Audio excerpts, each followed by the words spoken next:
Bahay ng isang national artist ang dadayuhin natin ngayong gabi sa Midnight Express. Isa na ito ngayong restaurant na meron din mga pamana na recipe. Gaya po ng putahing galing pa sa Spain at ng cake na binabaliktad bago ihain. Uy. Yan po ang mga sinampulan ni Mikel Daes. House-turned resto na naman ang bibisitahin natin ngayong gabi, pero special ito dahil dating bahay ito ng isa sa ating mga national artists. Tara. I hear na this is a very historical house for you. Yes. Well, because my father's a national artist for architecture. Pablo And S. Antonio. Pablo S. Antonio.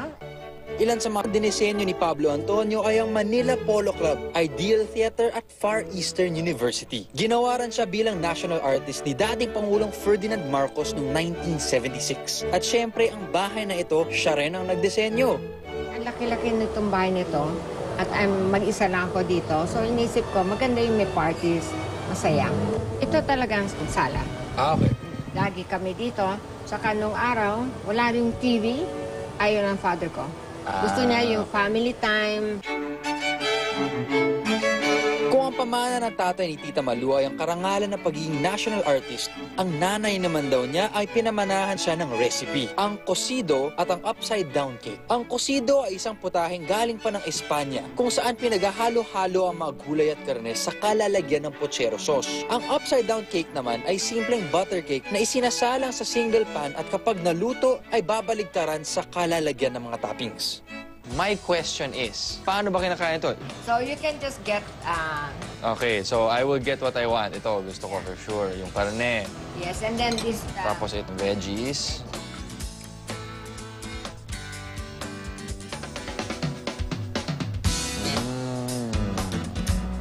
I like it. Ako, mahilig talaga sa ganito yung parang pochero slash menudo.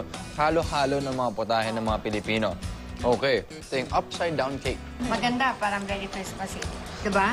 Tsaka special butter cake yan. Talagang, yung bang nung araw, yung hindi sa mixer, talagang kamay. Fluffy pag gano'n eh. Kung lasa ng pagkain ang pag-uusapan natin, itong linggong ito ang pinakamasarap sa buong Midnight Express experience ko at dapat subukan yung lahat. Until next time, ingat!